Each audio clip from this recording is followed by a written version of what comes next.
Muhammad, mereka itu menjauh dari Nabi Muhammad, mereka itu bilang yang sebaliknya atau yang sebaliknya dari contoh, ya Rasulullah, kami akan menemani Anda.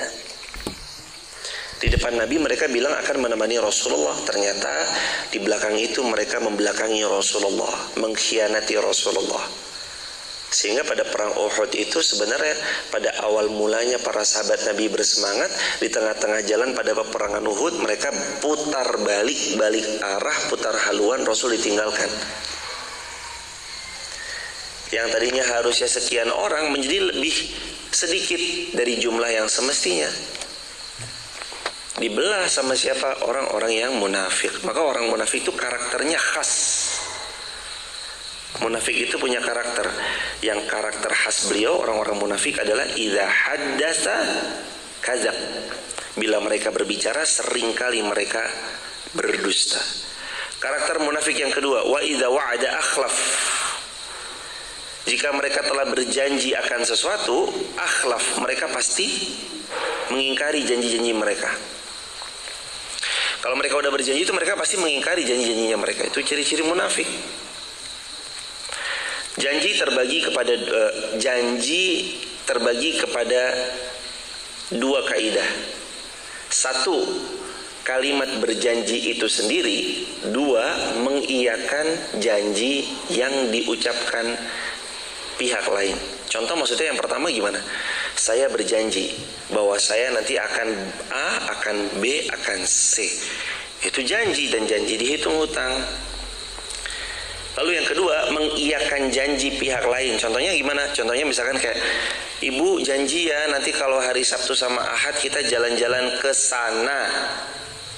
Anak kita udah bilang, ibu janji ya.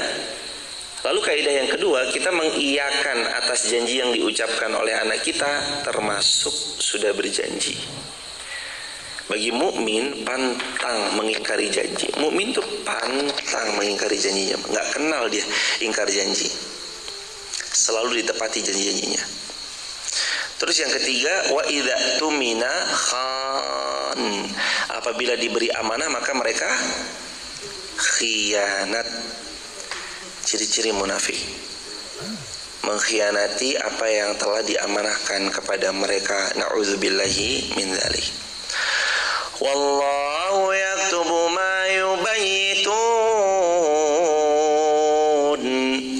fa'rid anhum wa tawakkal 'ala Allah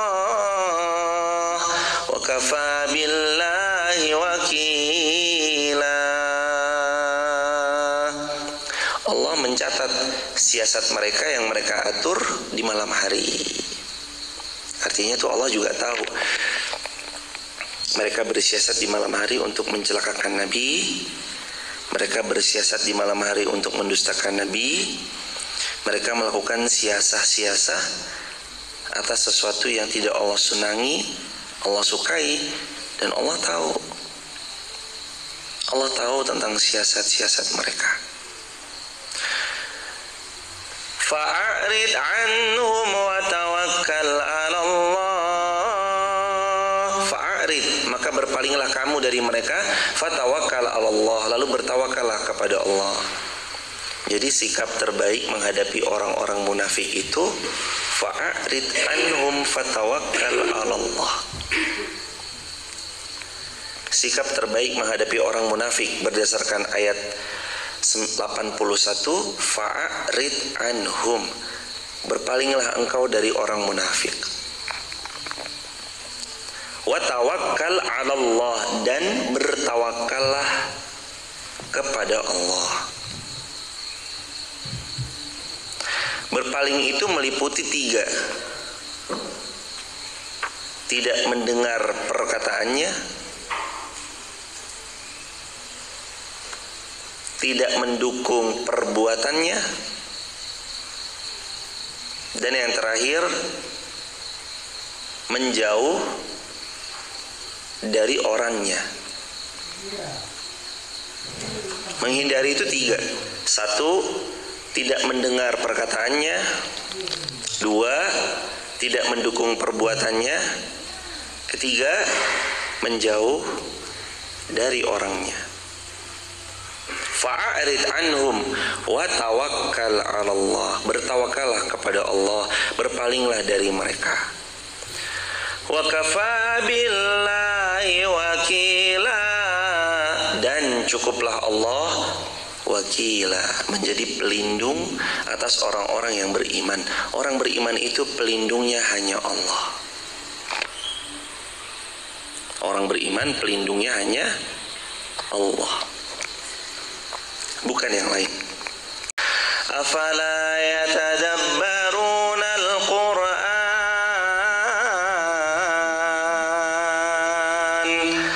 afala yatadabbaruna al-Qur'an, walau kana min 'indi ghairillah, walau kana min 'indi ghairillahi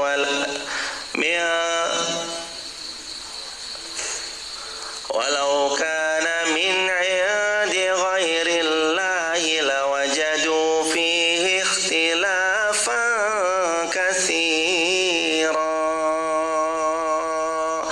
Afala yatadabbaruna al-Qur'an, mengapa mereka tidak mau memperdalam Al-Qur'an? Tadabbur itu maknanya memperdalam, mengkaji. Lalu terus tadabbur itu juga artinya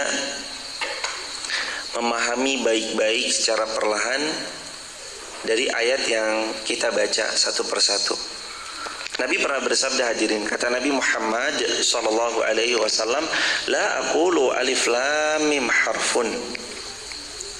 Aku tidak pernah bilang bahwa alif lam mim yang kamu baca satu huruf. Walakinna alifun harfun, walamun harfun, wa mimun harfun. Tapi alif satu huruf, lam satu huruf, mim satu huruf. Dan setiap satu huruf yang kalian baca, asyru amsaliha, maka kalian akan dapatkan 10 kali lipat. Afala yatadabbaruna al-Qur'an, kenapa kalian tidak memperdalam Al-Quran? Apakah Al-Quran ini nggak penting bagi kita? Atau apakah kita terlalu sibuk sampai-sampai Al-Quran nggak pernah kita sentuh? Seseorang itu akan memprioritaskan apa yang menurutnya penting dalam hidupnya. Saya ulangi, tulis di kolom komentar teman-teman. Seseorang itu akan memprioritaskan apa yang penting dalam hidupnya. Kalau bagi dia olahraga adalah yang terpenting, maka hidupnya itu akan dihiasi oleh olahraga. Pasti gitu. Kalau bagi dia teknologi adalah yang terpenting, maka teknologi akan menghiasi dominan dalam keseharian beliau. Kalau yang paling penting bagi beliau adalah Al-Quran, sama demikian juga. Maka hidupnya akan dihiasi dengan sering-sering berinteraksi dengan Al-Quran. Baca, pahami, hayati, hafalkan, amalkan, lalu dia mengajarkan lagi sama yang lain. Sebuah sindiran dari Allah untuk kita yang semakin hari rasanya makin jauh dari Al-Quran. Sebuah tamparan keras bagi mereka yang masih punya iman. Afala yatadabbaruna al-Quran, kenapa kamu gak tadabbur Al-Quran? Apa Al-Quran ini gak penting bagi kamu? Kenapa kamu gak mau mentadabburi Al-Quran? Apakah memang sesibuk itu kehidupanmu? Kenapa kok banyak buku kamu baca? Sains, teknologi, biografi, buku tentang motivasi. Tapi kenapa ayat-ayatku malah engkau abaikan? Afala yatadabbaruna al-Quran, kenapa kamu gak mau tadabbur tadabburi Al-Quran. Kajian subuh kita pada pagi hari ini itu semata-mata taufik dari Allah Subhanahu wa taala. Kita bisa belajar ayat demi ayat yang kita pelajari di pagi ini. Ya, tadabbarun Al-Quran. Maka tadabburi Al-Quran. Tadabburi Al-Quran itu aspeknya 5. BPHAA. B, baca. Jadi Al-Quran itu mesti dibaca. Karena nanti jamaah kembali kepada ayat yang menjadi spirit mengawali dalam setiap episode kebaikan. Iqra bismi rabbikal ladzi khalaq. Baca, baca, baca. Baca jamaah. Yang kedua, P, pahami baik-baik. Nomor 2, P, pahami baik-baik. Gimana cara kita paham kalau kita nggak baca? Kita akan paham kalau kita baca. Perlu jemaah. Bukan cuma sekali baca. Kadang-kadang kita baru paham tuh setelah 2 kali baca. Kadang-kadang setelah 3 kali baca, 4 kali baca, 5 kali. Apakah seseorang mahir dalam olahraga hanya dalam 1 kali pertemuan dengan seorang pelatih yang handal? Enggak.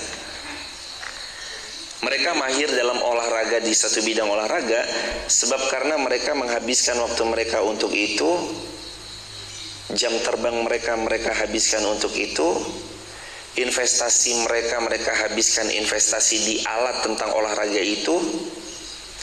Keluar alat yang lebih baru, lebih memudahkan, lebih canggih, maka dia nggak sungkan-sungkan untuk itu. Dan jangka waktunya tulus zaman, panjang. Memahami Al-Quran nggak bisa sekali datang. Memahami Al-Quran dia butuh jam terbang. Bukan sekali waktu. Tulus zaman, kata Al-Imam Syafi'i rahimahullah, waktunya panjang. Yang ketiga, mentadabburi Al-Quran diantaranya juga hafalkan perlahan. Hafalkan perlahan. Banyak sekali kita menghafal akan sesuatu. Sampai-sampai hafalan kita itu membuat kita waktunya habis, sehingga nggak punya jatah waktu untuk menghafal Al-Quran. Maka renungkan hadirin, kalau kita punya waktu untuk menghafal banyak ilmu tentang selain Al-Quran, sudah layak dan sudah semestinya kita juga punya waktu untuk menghafal Al-Quran. Yang keempat, A, amalkan. Amalkan setiap apa ilmu yang telah kita dapat. Beratnya kita tuh diamalkan, padahal sebenarnya beratnya kita tuh kadang pada pengamalan, bukan pada cara kita mendapatkan ilmu. Hari ini ilmu tuh banyak. Jamaah buka Google itu ilmu, buka YouTube itu ilmu, buka TikTok itu ilmu, buka IG itu ilmu. Motivasi banyak, bahasan ilahiyah banyak, amalan ringan keseharian banyak, bahasan tentang doa-doa harian banyak, tips dan trik agar makin dekat dengan Allah dan Rasulnya banyak. Tapi kita cuma kurang satu, mengamalkan apa yang selama ini didapat. Berpikir tentang mendapatkan sudah bagus. Bismillah, hari ini harus ada satu ilmu baru. Tapi mengkonversi antara ilmu yang dipunya untuk lahir jadi sebuah gagasan pengamalan, itu yang jauh lebih bagus. Kita dapat ilmu baik, tapi gimana caranya ilmu ini lahir jadi sebuah daily activity, jadi sebuah rutinan. Itu yang mahal tuh hadirin. Kita dapat ilmu bagus, tapi gimana caranya ilmu ini jadi rutinan. Kita rutinkan, kita amalkan, kita kaji, kita perdalam. Yang mahal di situ hadirin. Afala yatadabbarun al-Quran. Maka nomor 4 itu termasuk mentadaburi, juga termasuk diantaranya adalah mengamalkan. Baru yang kelima, sudah melewati 4 proses fase. Membacanya, memahaminya, menghafalkannya perlahan, lalu kemudian mengamalkannya semampunya. Masuklah dia fase yang kelima. Fase yang kelima yakni mengajarkan pada yang lain. Bahwa ilmu ini harus mengalir. Kata Al-Imam Syafi'i rahimahullah, tidaklah aku melihat jika air itu menggenang ia akan jadi sumber penyakit. Air itu kalau menggenang jadi sumber penyakit. Jentik nyamuk ada di sana, keruh lama-lama, bau lama-lama karena airnya menggenang. Sumber penyakit.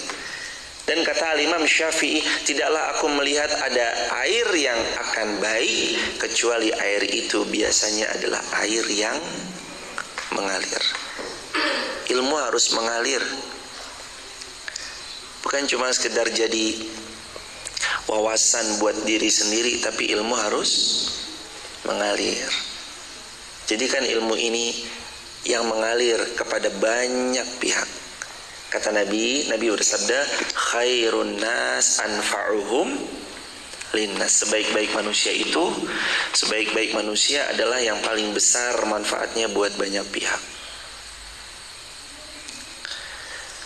Afala yatadabbaruna al-Qur'an walau kana min 'indi ghairillah lawajadu fi ikhtilafan katsira. Kalau Al-Qur'an itu bukan dari Allah, pasti mereka sudah menemukan banyak hal yang bertentangan di dalam Al-Quran. Tapi adakah satu ayat yang bertentangan? Gak ada. Allah seolah menegaskan, hambaku yakinkan pada dirimu bahwa kalimat-kalimat yang kamu baca dalam Al-Quran itu mutlak dariku. Bahkan kalau kamu meragukan isi Al-Quran, buat tandingannya kalau memang kamu orang-orang yang benar. Qul hatu burhanakum in kuntum sadikin. Dalam Quran surah Al-Baqarah Allah menantang. Fa'tu bimithli. Coba datangin yang semisalnya. Gak usah satu surah, satu ayat aja, buat yang semisalnya. Kalau memang kamu orang-orang yang benar. Fad'u syuhada'akum min dunillah. Ajak sekutu-sekutu kalian selain Allah untuk buat ayat, untuk buat surah. Kalau memang kalian benar, in kuntum sadiqin. Makanya menjawab keraguan di tengah-tengah kita, ini Al-Quran gimana sih? Allah jawab, lau kana min indi ghairillah. Kalau Quran itu bukan dari Allah, lawajadu fihi ikhtilafan katsira. Kamu pasti akan dapati bahwa banyak pertentangan di dalamnya. Tapi ternyata kita baca Al-Quran surah An-Nisa ayat 80 sampai 82, tapi ternyata kita dapati Al-Quran selalu selaras dengan zaman. Quran selaras dengan zaman. Al-Quran selalu sejalan. Al-Quran gak pernah bertentangan. Al-Quran selalu sejalan. Jamaah baca dari Al-Fatihah sampai An-Nas itu pasti sejalan semua. Apa yang menurut kita kayaknya ini kurang deh? Sebenarnya bukan kurang, akal sehat kita aja yang terlalu dangkal mencapai bagaimana hebatnya diksi-diksi Al-Quran yang Allah hadirkan. Akal kita gak nyampe. Akal kita gak nyampe, jemaah. Wa kafa lawajadu fihi ikhtilafan katsira. Pasti kita akan dapati pertentangan yang sangat banyak kalau ternyata Al-Quran itu bukan dari sisi Allah Subhanahu wa taala. Lalu kita masuk ke ayat 83. Wa idza ja'ahum amrum minal amni awil khawfi adha'u bih. Dan apabila sampai kepada mereka suatu berita tentang keamanan ataupun ketakutan, mereka langsung menyiarkan berita tersebut. Walau raddu ila rasul wa ila ulil amri minhum la'alimahu alladhina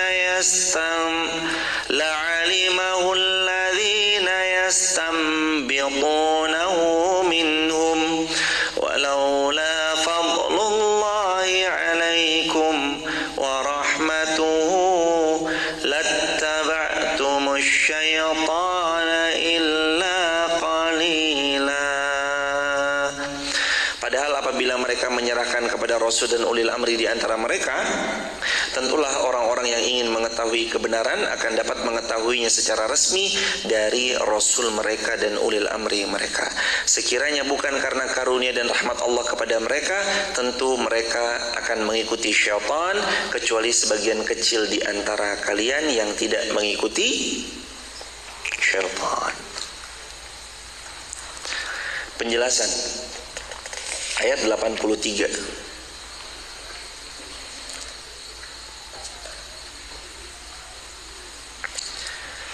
Di antara penjelasan-penjelasannya adalah manakala kita punya perselisihan dalam sesuatu, maka sudah saatnya kita mengembalikan timbangan itu kepada Allah dan Rasulnya. Allah dan Rasulnya sudah, bicara jugalah kepada ulil amri kalian. Tentulah kalau kita berbicara tentang mengembalikan semua kepada Allah dan Rasulnya, juga berdiskusi dengan ulil amri, kita akan dapat rahmat dan karunia yang besar dari Allah. Karena kebanyakan kita itu nggak mau berbuat demikian.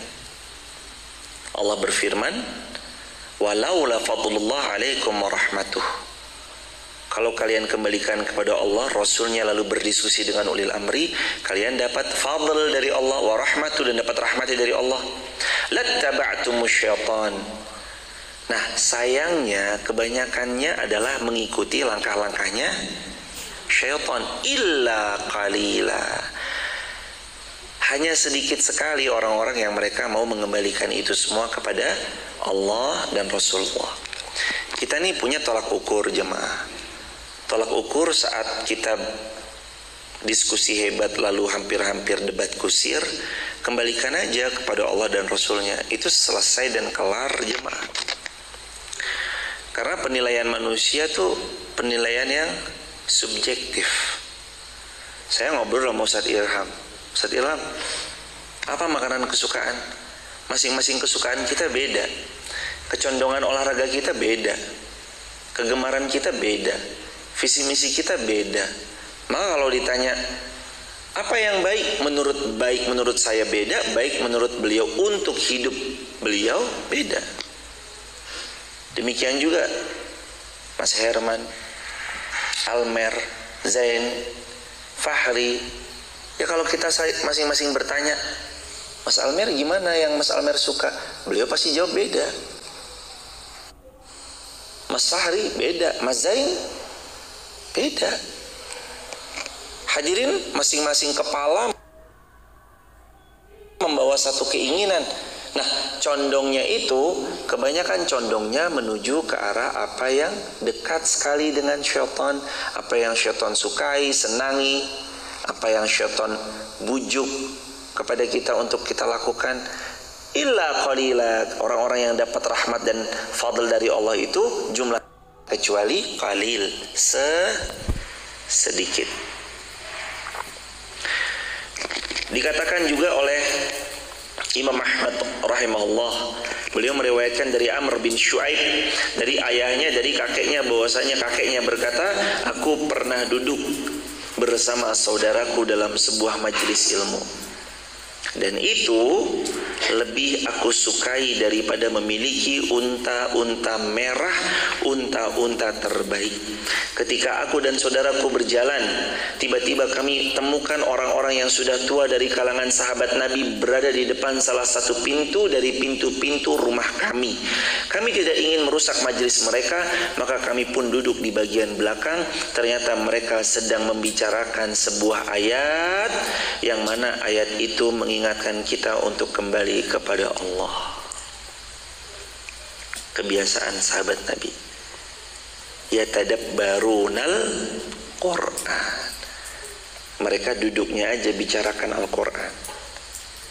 Bahkan tadi kata kakeknya Amr bin Shuhaib, kakeknya mengatakan, aku duduk di majelis ilmu lebih aku cintai daripada memiliki unta merah. Lebih baik daripada memiliki unta merah. Unta yang terbaik pada zamannya, unta yang paling bagus pada masanya, unta kegemaran semua orang. Majelis ilmu lebih beliau sukai, lebih beliau cintai. Ini kata kakeknya Amr bin Shuhaib. Kalau kita berselisih, nanti kita harus berbuat apa? Mahlan ya qaum bihadza uhlikatil umam min qablikum biikhtilafihim ala anbiya'ihim wa darbihimul kutub ba'daha bi ba'd. Innal Qur'an lam yanzil yukadzib ba'duhu ba'dan, innama yusaddiqu ba'duhu ba'dan, fama araftum minhu fa'malu bih wa ma jahiltum minhu farudduhu ila alimih. Ada nasihat dari ulama. Tahan wahai kaumku dari perdebatan-perdebatan kalian. Sungguh karena hal seperti inilah umat-umat sebelum kalian telah binasa. Jadi kalau ada perdebatan nanti, tahan. Jangan main eksekusi aja. Jangan main egonya aja, jangan. Tahan. Mahlan ya kaum. Tahan dulu wahai kaumku. Sesungguhnya perdebatan yang kalian lakukan seperti ini telah pernah membinasakan umat-umat sebelum kalian. Debat tapi debat kusir, debat tapi debat dengan kejahilan, debat tapi nggak punya balancing dari apa yang didebatkan.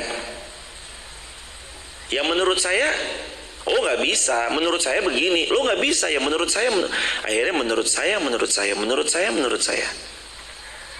Nggak ada, oh ternyata Allah maunya tuh kita begini loh.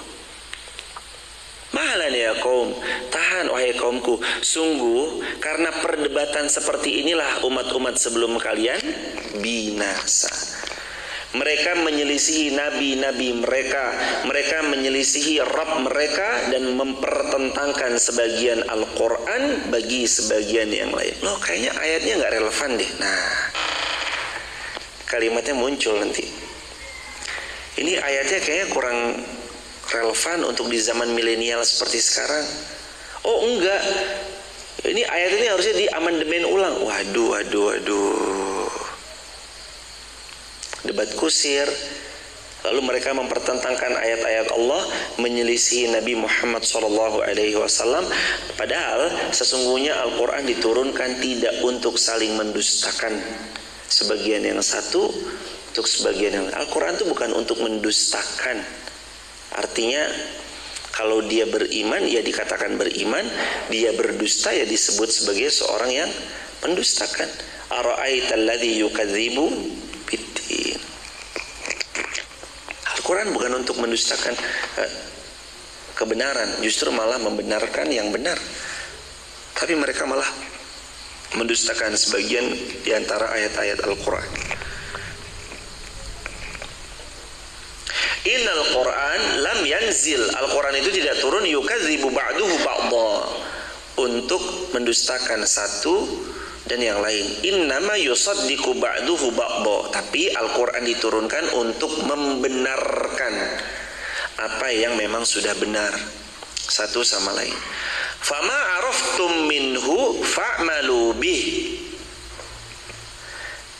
Ya, kalau kita ada tahu isi Al-Quran, fa'malu bih, diamalkan.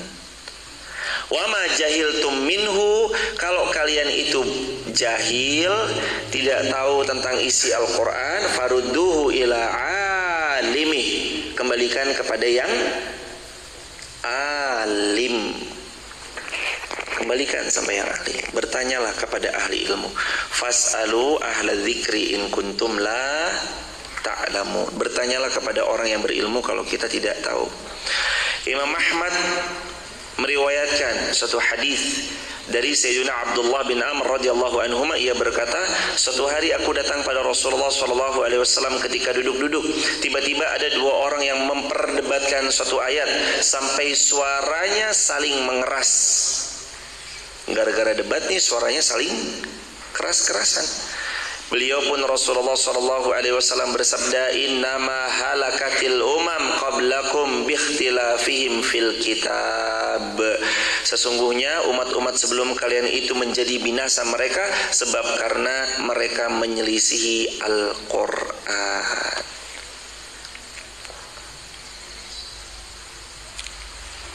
Mereka menolak kebenaran Al-Qur'an.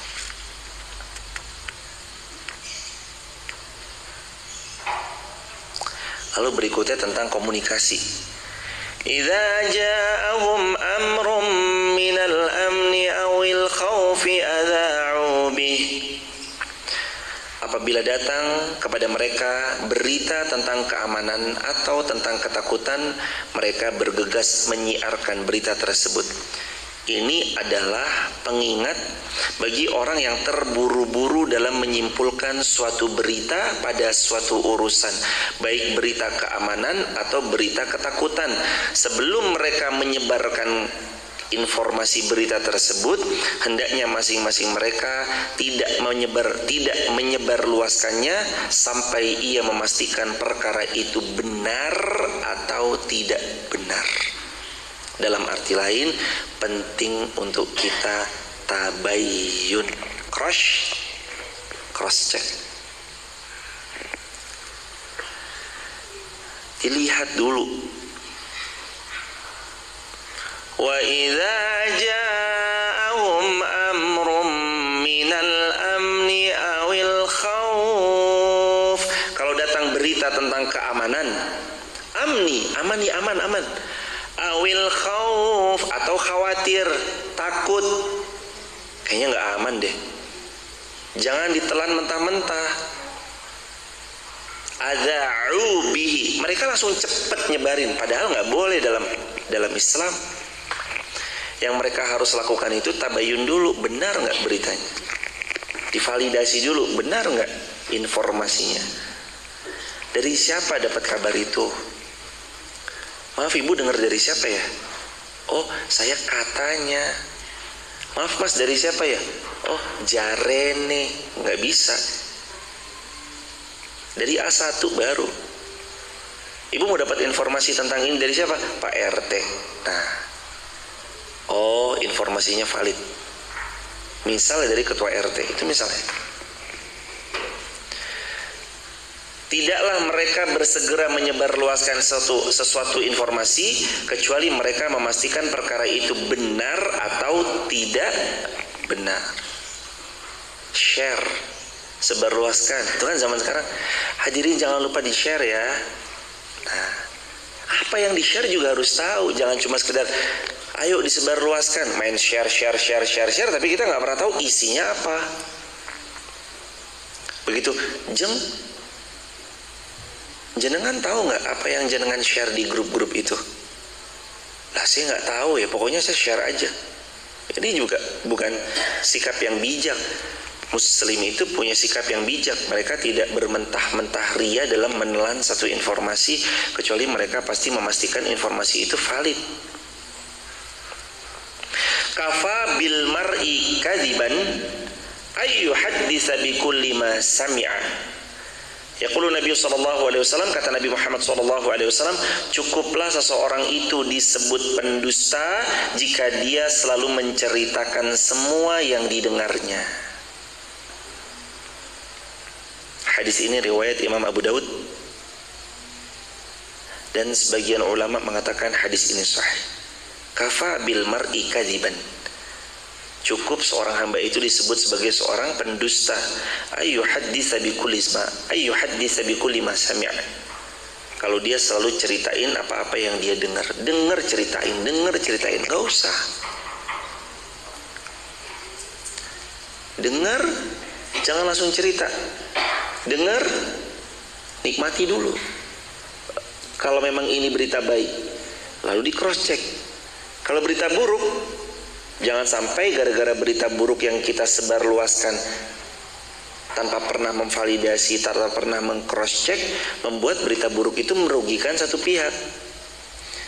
Idza ja'akum fasikun binaba'in fatabayyanu. Kalau datang orang fasik bawa kabar, hendaknya kalian memvalidasi, meng-cross check berita tersebut. Kenapa kita harus cross check? Kenapa kita harus validasi? Karena Allah berfirman dalam Quran surah Al-Hujurat ayat yang ke-6, ya ayyuhalladzina amanu, wahai orang beriman, in ja'akum fasikun binaba'in fatabayyanu. Datang seseorang fasik membawa berita pada kalian, tabayun dulu ya. Antusibu qauman bijahalah.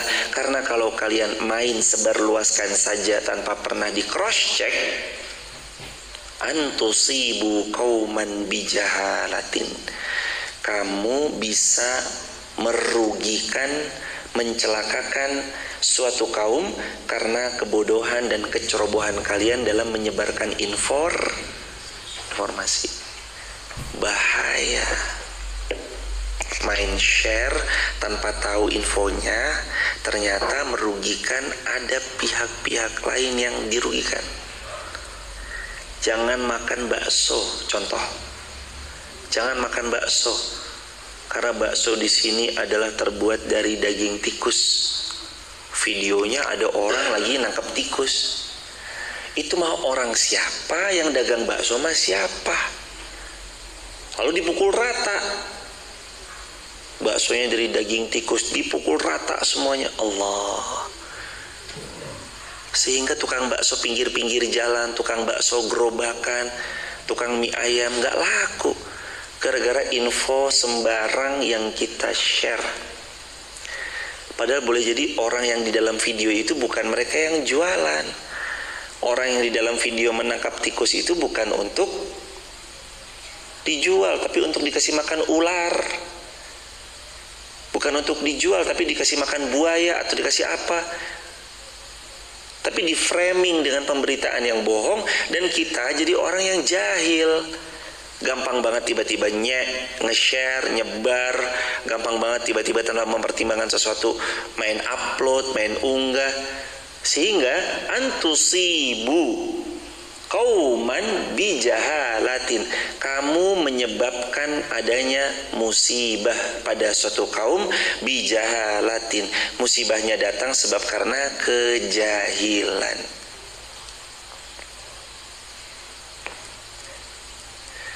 Fatusbihu ala ma fa'altum nadimin, yang pada akhirnya pasti kalian nyesel atas apa yang kalian lakukan. Akhirnya klarifikasi, minta maaf, klarifikasi, memohon maaf. Makanya jangan sembarang, apalagi zaman sosmed sekarang ya jamaah, informasi itu kayak udah kacang goreng. Hari ini Anda mau cari informasi apa aja ada, di TikTok aja ada. Cara membuat kue bolu, di TikTok ada. Cara masak rendang, di TikTok ada. Cara dapat hidden gem di Mekah Madinah, di TikTok ada. Peralatan apa saja yang harus dibawa ketika umroh, di TikTok ada tuh. Ini adalah alat-alat yang harus kalian bawa ketika umroh ya. Jangan sampai ketinggalan. Nomor 1, pastikan begini gini gini. Nomor 2, jangan kelupaan bawa ini nih. Nomor 3, bawa ini nih. Nomor 4, info sekarang tuh jor-joran. Amalan harian. 2 amalan ini bisa merubah hidup kita. Mau tahu? Yuk simak sampai habis videonya. Amalan yang pertama, syukur. Amalan yang kedua, sabar. Jangan lupa di-share ya. Ini kalau info-info kayak gini di-share bagus. Nah kalau tentang hati-hati mengkonsumsi makanan ini karena bisa membuat mata Anda buta. Makanannya adalah wortel. Lalu main di-share aja jemaah. Wortel menyebabkan kebutaan pada mata. Astagfirullahaladzim, udah takut duluan. Langsung share. Ada 80 grup, 80 grup itu di-share semuanya. Bayangin satu grup ada 100 orang. 8.000 orang menerima informasi. Ternyata dia ketakutan. Baru nonton 10 detik pertama. Padahal videonya 1 menit. 50 detiknya nggak ditonton. Makan wortel menyebabkan kebutaan. Ternyata isinya adalah bercanda. Iya, makan wortel menyebabkan kebutaan kalau wortelnya dicolok ke mata begini. Dan yang lain ketakutan juga. 10 detik pertama, hati-hati makan wortel karena bisa menyebabkan kebutaan. Yuk simak. Yang lain juga nggak nyimak sampai habis. Disebar lagi. Itu orang punya grup 20. Satu grupnya 100, 2.000 tambah 8.000, 10.000 orang dapat info yang salah. Nggak nonton sampai habis, udah komentar. Habis itu tukang wortel nggak laku. Yang nanam-nanam wortel nggak ada yang beli. Padahal potongan video pendek, belum ditonton sampai habis. Padahal tuh video guyon gitu, bercanda. Ini kan pentingnya kita bijak-bijak bermain sosial media. Jangan main azaubi, jangan main segera di-share aja jamaah. Coba tonton dulu. Oh videonya baik, share. Ada amalan ini ringan memberatkan timbangan amal kebaikan. Mau tahu amalannya? Kata Nabi, ucapkan oleh kalian subhanallah bihamdi subhanallahil azim. Jangan juga di-share, cross check dulu. Benar nggak sih? Oh ada hadisnya, valid benar hadisnya. Kecuali jamaah udah benar-benar yakin bahwa ini masih udah pernah dengar nih hadisnya emang benar, share.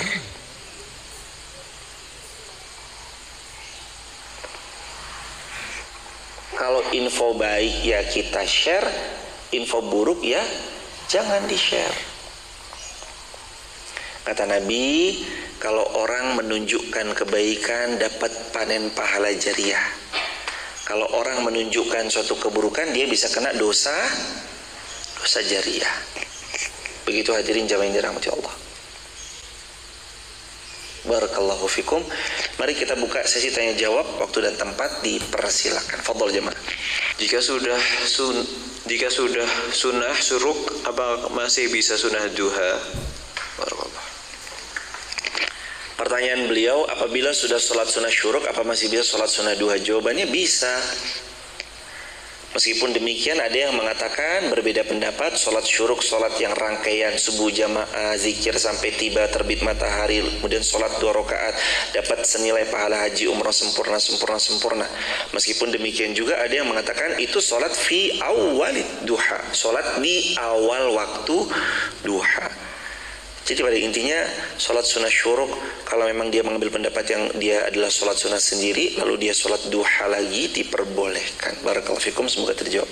Ustaz, kalau kita sholat taubat, tahajud, hajat, witir, apakah langsung zikir apa sholat sampai selesai? Barakallahu.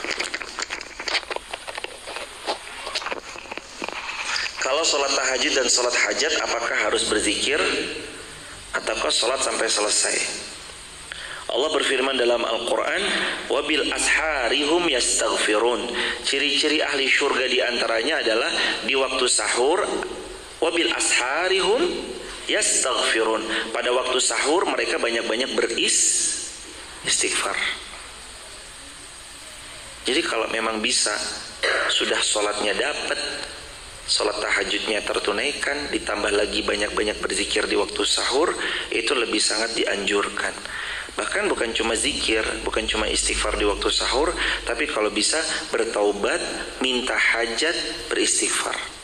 Karena Nabi bersabda, Allah turun di sepertiga malam terakhir ke langit dunia, lalu Allah mengatakan, ada gak di antara hambaku yang mau minta ampun, aku ampuni. Yang kedua, ada gak di antara mereka yang mau bertobat, aku terima taubatnya. Yang ketiga, ada gak di antara hambaku yang punya hajat, sini datang membawa hajatnya, aku kabulkan dan aku perkenankan semua hajat-hajatnya. Jadi kalau bisa, lakukan semuanya di sepertiga malam. Itu prime time terbaik. Barakallahu fikum. Ada lagi pertanyaan? Fadhal, silakan. Niat sholat sunnah syuruk apa Ustaz? Apa niat sholat sunnah syuruk? Niatnya secara bahasa Indonesia, sengaja aku sholat sunnah syuruk 2 rakaat lillahi ta'ala. Begitu cukup. Barakallahu fikum. Ada lagi? Ada pertanyaan Ibu? Hadirin? Amalan apa untuk anak yang sedang ujian agar berhasil dengan hasil terbaik? Amal apa pada anak yang sedang ujian agar mendapat hasil terbaik? Doa Rabbi zidna ilma. Yang kedua, ikhtiar dengan belajar. Yang ketiga, jauhi yang Allah larang, diantaranya mencontek. Yang keempat, orang tua, ini untuk orang tua, berlapang dadalah menerima apapun hasil anak-anak kita. Apapun hasilnya, terima. Jangan menjadi orang tua yang maunya anaknya selalu dapat 100, lalu sehingga menjadi orang tua yang melupakan kebaikan yang Allah berikan pada kelebihan anak kita. Maksudnya gini jemaah, anak kita itu kan gak mesti harus pinter dalam retoris atau oke lah anak kita nilai matematikanya 2, tapi kan belum tentu dia gak sukses. Matematikanya misalnya 2, dia gak bisa tentang aljabar, X pangkat 2 Y pangkat 2 sama dengan bagaimana, mungkin dia belum bisa di perihal itu, atau mungkin dia nggak sanggup gitu untuk yang begitu berpikir tentang angka-angka. Tapi ternyata anak kita mahir kaligrafinya, mahir olahraganya. Jadi setiap anak tuh jenius, spesial. Maka wahai para orang tua, bijaksanalah menyikapi rapor anak. Kalau anak kita gagal, ya bukan berarti anak kita gagal juga dalam kehidupannya. Saya nemukan banyak. 2011 kami lulus SMA, kami menemukan banyak sekali kisah-kisah. Ada teman yang gak kuliah, ternyata sekarang menjadi orang yang punya karyawan paling banyak. Ada yang dulu cerdas, pintar, luar biasa. Ya sekarang juga alhamdulillah masih harus struggling misalkan, berjuang. Jadi bukan berarti anak Anda nanti rapornya jelek terus Anda mencak-mencak marah-marah. Enggak. Kita jadi orang tua juga harus bijaksana bahwa setiap anak jenius. Allah menciptakan kepada setiap anak-anak kita itu dengan kejeniusannya masing-masing. Kalau emang dia sukanya di olahraga, kenapa enggak kita support olahraganya? Anak kita jelek nilai matematika, bagus nilai olahraganya. Kira-kira datengin guru kursus matematika atau guru kursus olahraga? Matematika. Padahal harusnya kita datengin guru kursus olahraga lah, wong dia bagusnya olahraga. Oh kamu harus matematikamu jelek, ini datengin guru kursus. Lah dia kan Qurannya bagus, lah kenapa nggak datengin guru Quran ke rumah, guru tilawah supaya suaranya jadi bagus? Itu kan belajar jemaah. Iya. Lah nilai matematikamu jelek, ya udah les matematika aja lah. Padahal baca Qurannya bagus, hafalan Qurannya bagus. Kenapa nggak datengin guru Quran ke rumah? Kalau udah tahu Qurannya anak kita bagus. Maka yuk sebagai orang tua bijaksanalah. Jangan takut anak kita tidak pintar secara akademis dan angka nilai-nilai di rapotnya, tapi takutlah kalau anak kita itu nggak kenal Allah, nggak tahu sholat, nggak bisa doain kita, nggak ngerti cara wudhu yang benar. Anak kita maksiat kepada Allah, takutlah kepada Allah. kalau anak kita malah jadi orang yang melalaikan sholat. Udah jamaah, nih saya menghibur diri saya dan kita semua tuh begini. Nanti kalau anak kita mungkin belum pintar-pintar banget ya, yang penting ngerti sholat, paham sholat, tahu arah kiblat, nyaman hidupnya pasti. Selama anak kita masih tahu arah kiblat mana, sholatnya terjaga, terus sholatnya dia jaga, dan terus dia berbaik sangka sama Allah, sukses. Dulu orang tua kita nggak lulus mbah kita dulu nggak lulus SD itu aja mah, hidup nggak? Allah kasih rezeki nggak? Kasih rezeki. Sekarang kenapa udah sarjananya ada yang SS-nya berkali-kali, ada yang udah lulus S2, tapi kenapa masih khawatir gitu? Dulu kakek nenek kita SD aja nggak lulus jemaah. Mbah saya tuh kelas 3 SD nikah. Mbah saya orang Ngawi, Jawa Timur, 3 SD nikah jemaah. Lulus SD aja nggak. Alhamdulillah rezekinya Allah jamin. Alhamdulillah, Masya Allah. Orang-orang dulu lulus SD aja enggak, tanahnya luas-luas ya jemaah.